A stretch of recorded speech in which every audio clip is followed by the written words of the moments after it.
अभी गूगल में जाएं और सर्च करें www.samajhayakya.in और यहां पे आपको मिलेंगी जो भी अभी चल रही है सरकारी नौकरी उसके नोटिफिकेशन और अप्लाई करने के लिंक।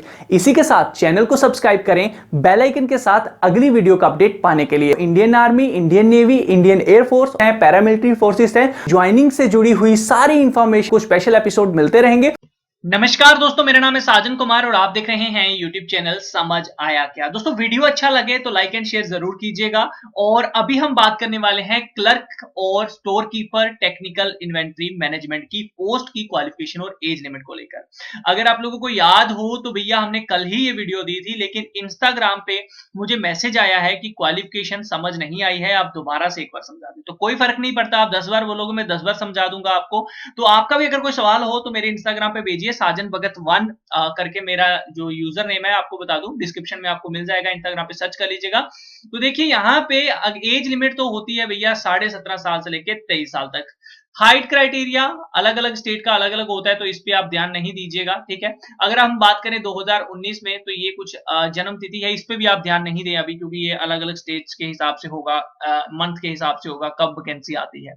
तो फिलहाल देखिए क्वालिफिकेशन को समझते हैं। ये देखिए यहाँ पे लिखा है 10th इंटरमीडिएट, लिखा है ना साफ साफ यहाँ पे। तो इसी चीज को आपने समझना है। देखो यहाँ पे कहा है आर्ट्स स्ट्रीम चलेगी, कॉमर्स स्ट्रीम चलेगी, साइंस स्ट्रीम चलेगी। एक चीज समझ आ गई कि आर्ट्स भी चलेगा, कॉमर्स भी चलेगा, साइंस भी चलेगा। अब इन्होंने आगे कहा है कि भैया आपकी जो परसेंटेज है वो 60% होना जरूरी है। किसमें? ये 12th क्लास में 10+2 में आप लोगों की जो परसेंटेज है वो 60% होना जरूरी है। अब एक चीज और समझो आगे। अब इन्होंने कहा कि 50% मार्क्स जो है वो मिनिमम होने चाहिए। अब यहां पे कुछ लोगों को कंफ्यूजन हो जाएगी, समझिए। ये जो 60% है ये ओवरऑल है, यानी कि आपका मैथ है, हिंदी है, साइंस है, एसएसटी है, जो भी सब्जेक्ट है कुल मिला के 60%, यानी कि 500 में से 300 से अबव ही परसेंटेज होनी चाहिए।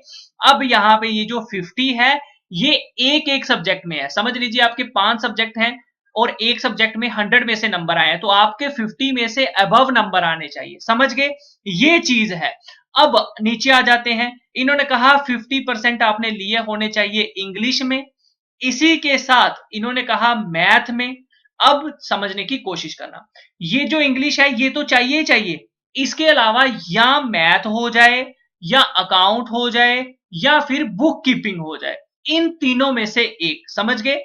इंग्लिश के साथ मैथ, अकाउंट, बुक कीपिंग, इन तीनों में से एक कुछ ना कुछ आपके पास होना चाहिए, यानी कि 2। ये दोनों सब्जेक्ट आपने 12वीं में पढ़े होने चाहिए, 12वीं में। याद रखना, इस परसेंटेज में कोई छूट नहीं है।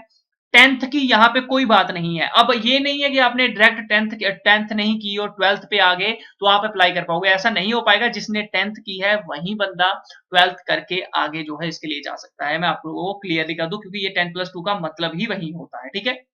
कुछ बोर्ड होते हैं जो आपको सीधी 12th करा देते हैं, तो वो नहीं चलेगा। आई होप आपको समझ आ गया होगा। चाहे आपने ग्रेजुएशन की है, चाहे आपने एमबीए की है, कोई भी रिलैक्सेशन नहीं मिलेगी।